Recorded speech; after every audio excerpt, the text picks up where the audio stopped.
Hi guys, this is Stacia the Cunning Mom and welcome back to my channel. And if this is your first time viewing, I want to say welcome.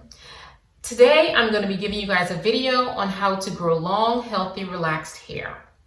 So these are just some quick hair tips that you can start today and be well on your way to growing healthy, relaxed hair. Now, some of these tips, or most of these tips, can use for any type of hair, whether you're a relaxed or natural. But since I am a relaxed girl, I can only speak from experience. So we're gonna dive right in. So tip number one is to get regular trims. Now I'm starting out with this because I strongly believe that in order to retain length, you must get regular trims. When you have split ends, if you have split ends and you don't get those clipped, it will continue to break. So it'll break faster than you see growth, really. So that's why it's important. Very first tip is to get regular trims. Do not be afraid of the scissors. The scissors is your friend. Your friend. A good way to remember when to get a trim is, for me, I get trims when I get a relaxer. So I've been getting relaxer 4 times a year, and this year I was able to do 3 times a year. So that's my trim schedule. Whenever I get a relaxer, I'll just schedule an appointment. I don't do my own trims. It's probably the only thing I go to the salon for. Everything else I can do on my own. So once I get my relaxer, I just schedule an appointment, 15, 20-minute appointment. I pay $20 and I get my trim. Tip number 2, stretch your relaxers.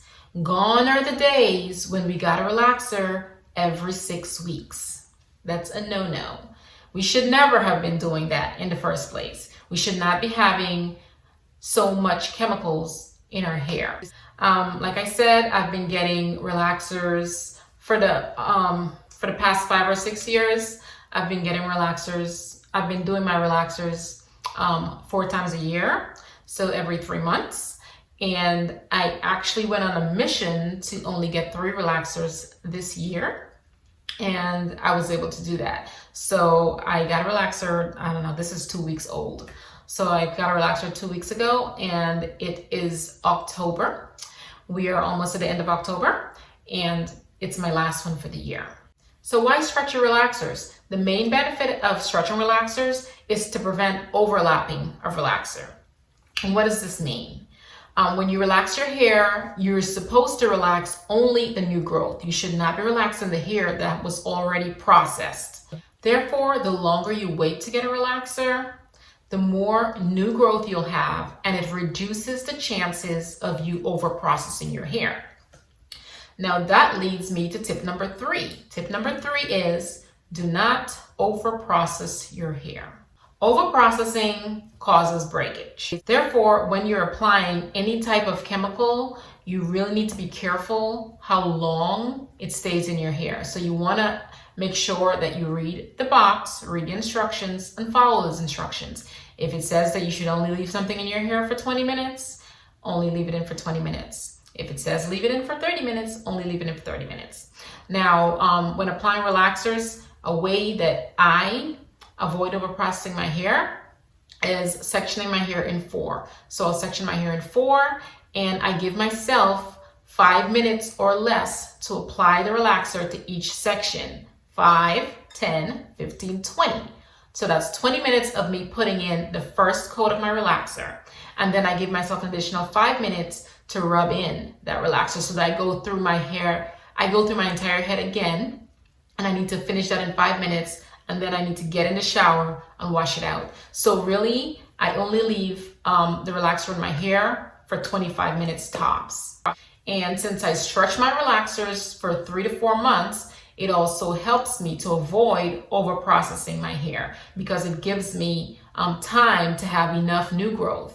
So when I'm relaxing my hair, I can see clearly where my new growth is and where my chemically processed hair starts. Overprocessing can also come from coloring your hair. Of course, hair color is also chemical. So you also want to be careful with that. Not just a relaxer, you want to be careful with how long you leave color in your hair. Tip number 4 is to give your hair breaks. And when I say give your hair breaks, I mean don't do too much at one time. So I have a rule that I live by, and it's the 3-week rule. So if I apply any type of treatment, any type of chemical, whatever I do to my hair, any type of treatment, I always wait 3 weeks or more before I do anything else. And this gives me a chance to determine how something, a product, has affected my hair. So I'll know, okay, I put this color in my hair. Oh, I saw some shedding. So not doing that again, right? If you do too much, you'll never know which one caused what. So give your hair breaks in between. Tip number 5, minimize heat. I'm all about minimizing heat. If you have seen my videos, you know that I try to avoid as much heat as I possibly can. And the way I do that is air drying. So I have a video on how I air dry my hair, and I'll leave that link for you somewhere here.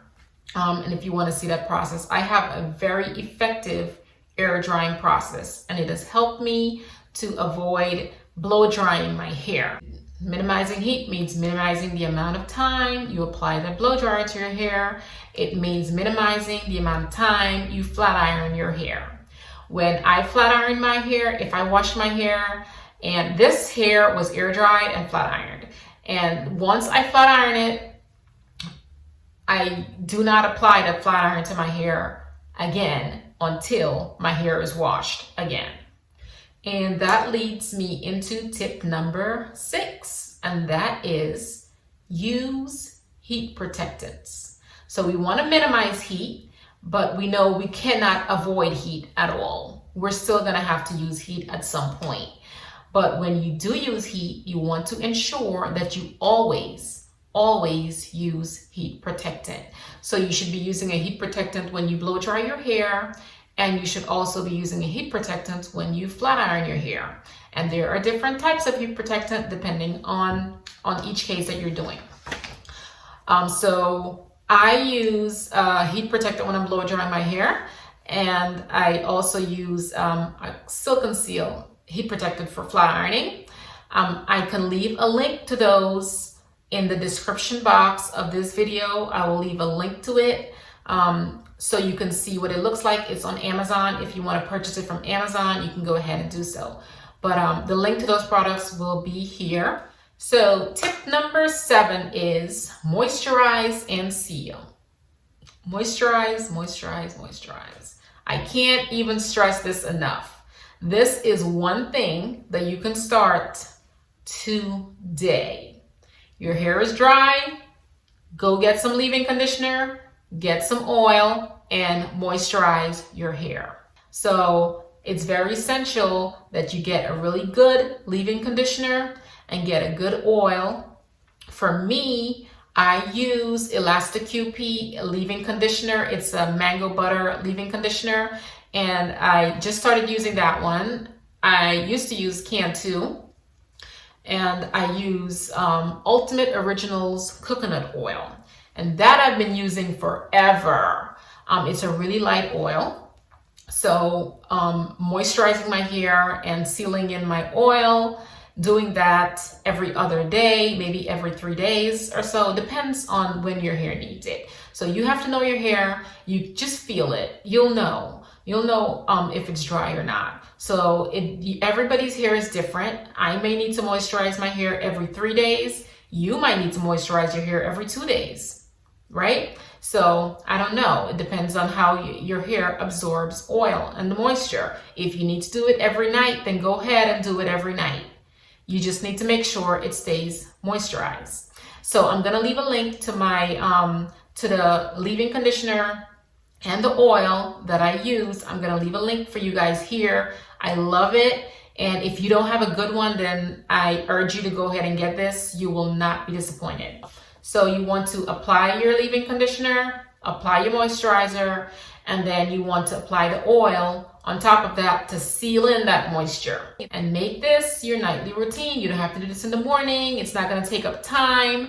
You just moisturize your hair, seal it in before you go to bed, and put that scarf on your head. So now we're going to move on to tip number 8, protective styles. Protective styles are very important, especially since we're going to be stretching our hair, right? Because now we are stretching our relaxers. So now we need to ensure we have some really good protective styles. This is so important to retaining length. When you have a lot of new growth and you constantly comb your hair, it's going to break. So this is why your protective styles are so important. You're going to need to put your hair in a style where you do not need to manipulate your hair as often. And that gives it a chance to grow without you manipulating it and without you causing breakage. All right, so now we're going to tip number 9. Tip number 9 is to deep condition.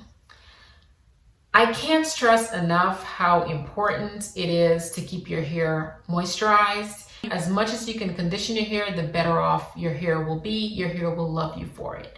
So if you can get a deep conditioner every time you wash your hair, go ahead and do so.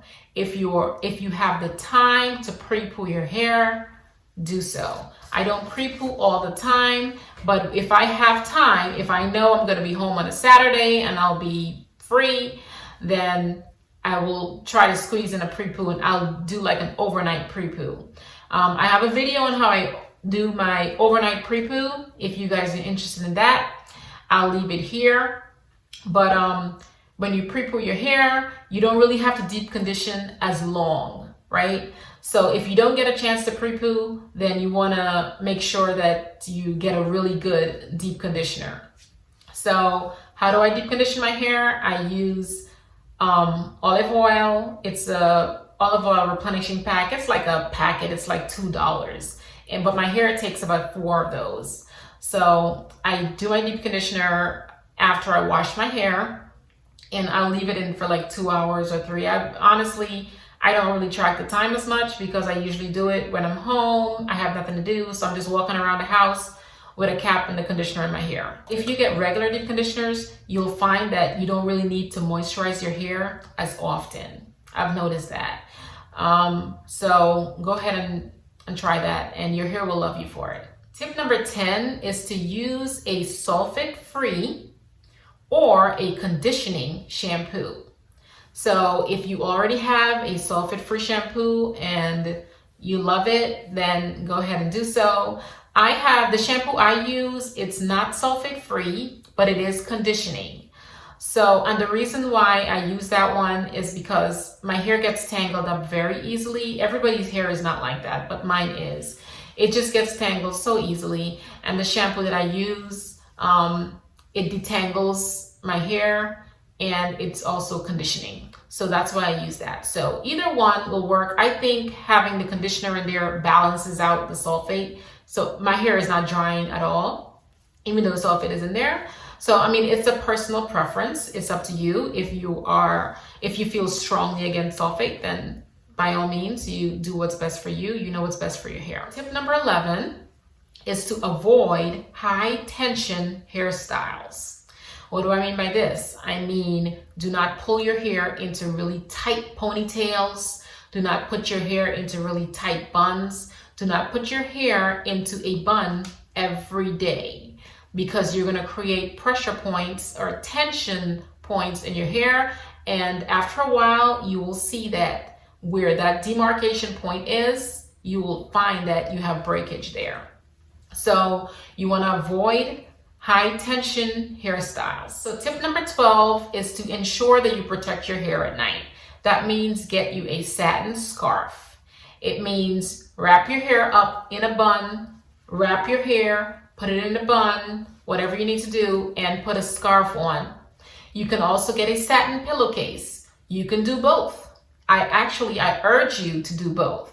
And this is important so that you can keep the moisture in your hair. When you sleep on a cotton pillowcase, It will absorb all the moisture out of your hair. I've done it before where I'm watching TV, I fall asleep and didn't get a chance to put my scarf on, and then I wake up and my hair is just dry. Have you guys had this? That has happened to me. It's happened to me more than once. So you want to ensure that you put your satin scarf on your head before you go to bed. That's how we protect our hair at night. So tip number 13 is to get protein treatments. Now, this really depends on your hair type. If your hair is high porosity, your hair will love proteins. If your hair is low porosity, it likely will not love protein. So really this tip is for my normal porosity girls and my high porosity girls. So know your hair and get protein treatments when needed. How do you know when you need a protein treatment? If you're seeing breakage. If you're seeing breakage in your hair and it's not the split end type of breakage, it's like breakage, you're seeing long strands breaking off, that means the hair is weak and the hair needs to be strengthened. How do we strengthen it? Proteins. Now what I use is Apogee. I've been using this for a while. If you feel like you need to go to a salon to get a protein treatment, then go ahead and do so. If you're comfortable doing it yourself, then you can try Apogee. It's the only one that I've used, so I cannot give recommendation on anything else. I will not recommend something I have not used. So it's the only one I've used. I actually tried to do a homemade one before, and I did it with avocado, and I didn't do it right because I had so much avocado in my head. It was just a nightmare. So I'll stick with the Apogee. It's a little messy, it smells awful, but it does the job. And you can just feel your hair, it just feels stronger. So protein treatments, get those when you need them. Number 13 is do not bleach. I repeat, do not bleach your hair. I know you love seeing the streaks and the blonde and whatnot, but if you really need a little bit of blonde in your hair, go get a little clip-in extension and put it in your hair. Do not bleach your hair. When you bleach your hair, you are taking the pigment out of your hair. It will break off. I promise you, no matter how much you moisturize that hair, you bleach your hair, it will break off. So do not bleach. There's nothing else I can say about that. Avoid bleach. If you want to put some color, you want to go darker. The only thing I would recommend for color is going darker. If you want to put a little bit of, and if you want to do a rinse, I think rinses are safe. Those are going to wash out. Bleach is permanent. And like I said, it removes the pigment. So don't bleach.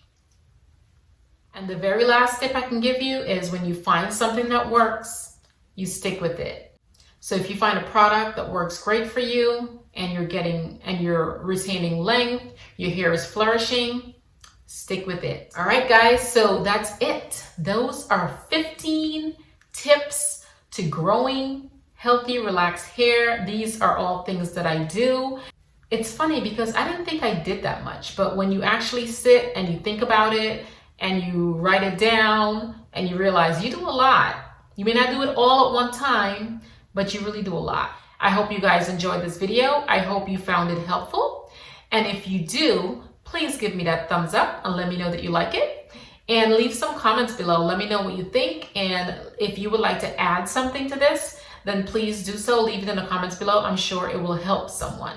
So thank you so much for watching, and I'll see you next time. Bye-bye.